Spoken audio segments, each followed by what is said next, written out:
Tehran streets are boiling. Massive crowds have poured into the streets. But these are not dissident opposing the regime. These are the regime's own supporters. And their anger is not aimed outward. It's aimed inward. Because the people running Iran did something unforgivable in their eyes. They surrendered. At least, that's what millions of regime supporters believe. And a regime that said, "We will never back down for 47 years, just back down." With a single tweet, politicians are turning their backs on each other. The military is branding negotiators as traitors. The Mullahs are worried the Revolutionary Guards have seized the state, and the emerging information goes beyond what was feared. Iran is no longer run by an elected government, but by a three-person committee of IRGC origin. April 17th, Iran's foreign minister, Araghchi, posted on X, "All commercial vessels' passage through the Strait of Hormuz has been fully restored, and Iran exploded from the inside." The Strait of Hormuz was Iran's last card. As long as the strait stayed closed, oil prices rose. Rising prices put pressure on Trump, and that pressure gave Iran room at the table, and Araghchi burned that card with a single tweet with no deal, no guarantee behind it. Trump's response made things worse. CENTCOM said, "The blockade continues. It doesn't matter what Iran does." That same day, Trump announced, "We've secured an agreement that they won't continue enrichment." Whether that sentence was even true no longer mattered. What mattered was that multiple regime figures saw it as either fake or betrayal and went into shock. So Iran gave its card and received nothing in return. The blockade continues. The economy is collapsing. No peace deal exists. And for millions of regime supporters, this scene had only one name: surrender. From that moment on, Iran fell into a three-way civil war. Now let's see this from the inside, because all three fronts are against each other. On the first front, the IRGC is against the government. The Revolutionary Guards had been questioning the diplomatic wing from the start. IRGC-linked media accused Araghchi of treachery and lack of trust, branding him a JCPOA diplomat, meaning the architect of the 2015 Obama deal. A hardline commentator on state television openly said Araghchi had shown flexibility in negotiations on reducing financial and military support to Hezbollah, and since that tweet he has neither spoken nor been seen. On the second front, Mueller and parliamentarians are against the leadership. MP Mortez Mahmoudi openly said if not for wartime conditions, he would have been forced to resign. He accused him of making untimely statements that repeatedly calmed global oil markets during sensitive periods. The hardline wing in Parliament went even further, declaring that the IRGC's 10 negotiation demands were non-negotiable and that Hezbollah and the Houthis would never be abandoned. But the Mueller's anger isn't just aimed at diplomats, it's also aimed at the IRGC itself. Because as the Revolutionary Guards effectively seize control of the state, the clerics are losing their historical reason for existence. If an IRGC origin committee can run the country without Muellers, the theo-in-theocracy becomes a facade, and the Muellers are neither in power nor able to oppose, completely stuck in between. Former Culture Minister Ayatollah Mani read the situation from another angle. If the Supreme National Security Council doesn't speak up at sensitive moments, we will suffer great damage in the psychological war. The regime's own former minister was openly saying Iran was losing not just the military war, but the propaganda war too. On the third front, the streets, and they are against everyone. And this is the most dangerous one because the people on the streets are not the regime's enemies. They are the regime's own base. For years, they believed the slogan, "We will never back down." They sent their sons to the front. They endured sanctions. They accepted all of it as the price of standing against the great Satan. And now they see a retreat by the very people who never paid that price. And there is a fourth layer feeding this three-front war. The root of the streets' rage is not just surrender. For 6 weeks, the U.S. blockade has been tearing apart Iran's daily life. Power cuts in Tehran last up to 12 hours a day. Fuel queues stretch for kilometers. Food prices have risen over 40%. Medicine shortages are hitting hospitals. Cancer treatments have stopped. Chronic patients have no medication. ATMs are empty. Small shopkeepers are closing down. There are families who can't send their children to school. No fuel for transport. President Pezeshkian reportedly told IRGC commanders, "If there's no ceasefire, the economy will completely collapse within 3 to 4 weeks." And ordinary Iranians are asking, why are we paying this price? For years, the regime said, resistance economy. We'll be self-sufficient. We don't need the West. But the blockade exposed that resistance economy as a fairy tale. It worked as a slogan, but in the ordinary person's kitchen, pharmacy, and gas tank, that slogan had no substance left. In Iran's 2026 to 2027 budget, the share of oil revenue dropped from 32% to 5%, the lowest level since the 1960s. To compensate, taxes were raised over 60%. The state systematically reduced foreign currency obligations and shifted to real-based direct subsidies, what economists call inflationary financing. The state is stealing from its own people's pockets. The April 2026 surrender shock was not a beginning. It was the final blow, landing on the regime's weakest moment. The roots of this rage go much deeper. The last week of December 2025, the Iranian rial hit a record low against the dollar. $1 reached 1.5 million rial. This was Iran's largest uprising since the 1979 Islamic Revolution, spreading to more than 200 cities, reaching all 31 provinces. Millions were on the streets. And this time, the slogans were different. They were shouting death to the dictator. Directly targeting Supreme Leader Ali Khamenei, the regime responded with gunfire. On January 8th to 9th, security forces opened fire, killing thousands. And beneath these protests lies a structural collapse that has been building for years. According to the Atlantic Council's analysis, Iran is approaching what its own meteorological authorities call water day zero, the point where water systems simply stop functioning. Cracks in historic mosques in Isfahan. Land subsidence in Tehran at 30 centimeters per year, a world record. In southwestern provinces, people can no longer get water from taps. They survive on tankers. According to Euronews, power cuts are no longer confined to summer. 12 hours of darkness in the middle of winter. Factories are shutting down, production is stopping, a new wave of unemployment is beginning. And according to protesters, claiming these are technical problems is a lie. Because for decades, the regime diverted resources to Hezbollah, the Houthis, and the nuclear program instead of investing in water and energy infrastructure. And something else emerged in the January uprising, the Shah Pahlavi factor. According to the House of Commons report, voices among the protesters demanding the restoration of the monarchy and Reza Pahlavi rose. This is a demand that shakes the very foundation of the 1979 revolution because the regime's reason for existence was built on overthrowing the Shah.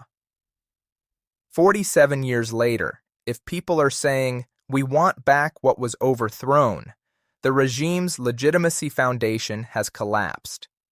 Now, April's surrender claim landed on top of all this accumulated rage. The person on the street doesn't have a one-dimensional problem. First, their water was cut, then their electricity went, then their money melted, and now they saw that everything they believed was a lie. The regime said, "We will endure sanctions." It couldn't. It said we will be self-sufficient. It wasn't. It said, we will never surrender. It surrendered. This double blow, both hungry and deceived, is severing the 47-year bond of regime supporters. They're still waving the flags, but they're now questioning what's behind them. And there is a fourth layer paralyzing this three-front war. Iran's Supreme Leader Mojtaba Khamenei was selected over a month ago, but for 35 days there has been no image, no voice. He is reported to be injured. A few written statements were published, but someone else is reading them. And in this vacuum, Iran is no longer run by an elected government, but by a three-person committee of Revolutionary Guards origin. Vahidi, IRGC Supreme Commander and the country's de facto leader. As former Iranian MP Ali Akbar Mousavihaneh told NBC News, the person running the country is Vahidi. Ghaliba doesn't have the power to stand against him. Zolgada, the National Security Council secretary that Vahidi's pressure forced President Pezeshkian to appoint. And Mohsen Razai, one of the IRGC's founding commanders who led the organization for 16 years, now Mojtaba Khamenei's military advisor.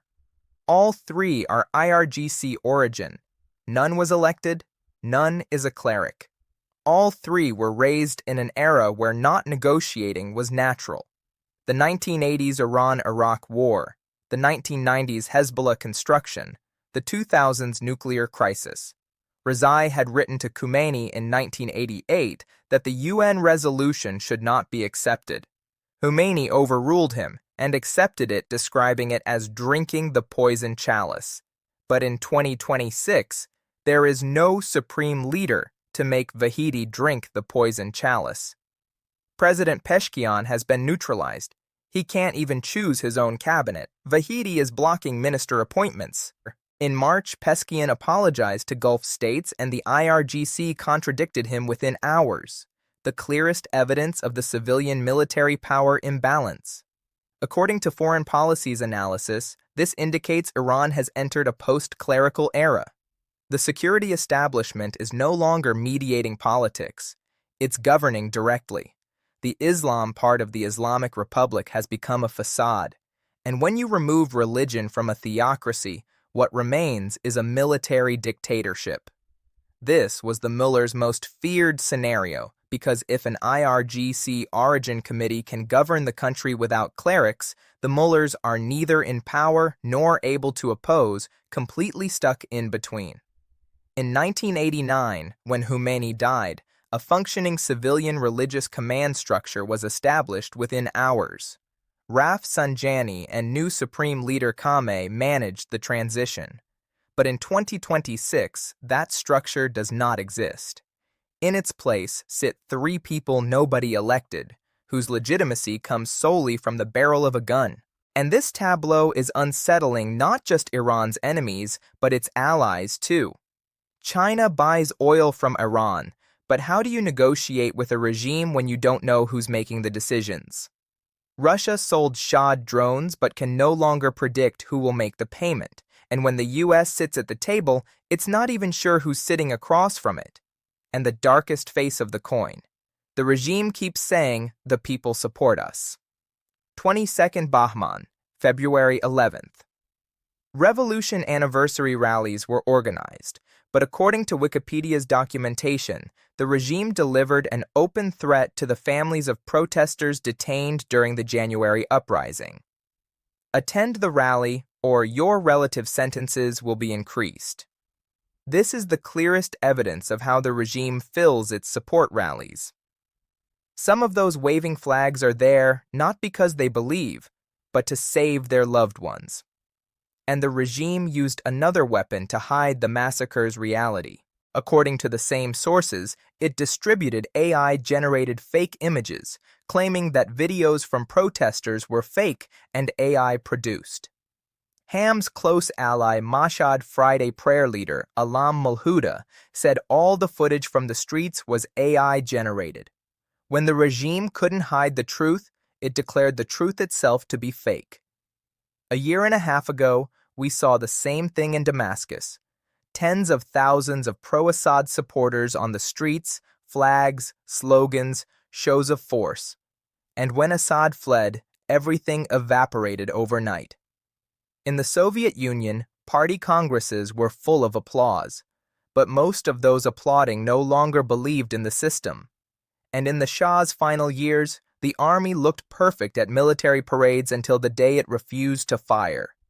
If a regime brings supporters to rallies through execution threats, if it uses artificial intelligence to deny massacre evidence, the only thing keeping that regime standing is fear. And fear only works when the one doing the frightening looks strong. Iran's regime does not look strong right now. From the outside, Iran is losing a war. But the real destruction is coming from within. A 3-person military committee has effectively seized the state. The president can't even choose his own cabinet. The Millers are watching a 47-year theocracy transform into a military dictatorship. Parliamentarians want the heads of their own diplomats. And the regime supporters on the streets are both hungry and deceived in homes without electricity, hospitals without medicine, in front of empty ATMs, watching everything they believed crumble. Throughout history, regimes collapsed not from the outside, but from within. The Soviet Union didn't collapse from missiles. It collapsed from its own bureaucrats' distrust. The Shah had the most modern army, but when that army refused to fire, everything ended. Assad wasn't destroyed by bombs. He was destroyed by his own generals quietly walking away. One of the key turning points that drove Iran into this state of surrender and civil war was the massive systemic collapse that occurred just a few weeks ago at the end of March. The strength of the civil and military authority that sustains a state relies largely on the sense of security it can provide to its people and its own institutions. However, the darkness of March 29th has shattered the untouchable capital shield the regime has built over the years, sowing a seed of deep distrust among the elite and the command structure. Realizing there is no place left to hide in the darkness of the night, the IRGC command is experiencing a period of intense panic. This series of operations extending beyond Tehran is combined with the targeting of high-level leaders in critical cities like Isfahan, the hunting down of figures like Hassan Zard, a key member of the Mohammad Rasulullah faction responsible for Tehran's internal security in areas they believe to be safe, is triggering serious mole paranoia within the regime. Unable to determine the source of information leaks, the command structure is beginning to suspect its own units. Growing suspicions about who is collaborating with Mossad or coalition intelligence are reducing communication among commanders to a minimum. In this atmosphere where fear has replaced coordination, the reaction speed of the regular army and the guards is nearing a wiped-out state. Instead of uniting against a common enemy, a military structure plagued by internal conflicts and rumors of executions is entering a self-destructive process without the need for external intervention. Is Iran at that threshold now? A three-way civil war, a military junta filling the leadership vacuum, a collapsing economy, and its own base in revolt. Can a regime withstand all of these at once? Or will history repeat the same lesson once more? A regime rotting from within collapses with one final blow. And perhaps the most striking question is this. Trump could have fired a missile and united Iran. External threats close internal cracks. But instead, he spoke one sentence and watched Iran divide itself. The cheapest weapon in the history of warfare. The enemy's internal insecurity. What do you think about this? Share in the comments. Don't forget to subscribe to the channel and turn on notifications to stay updated on PPR Global's latest analyses. Thank you for choosing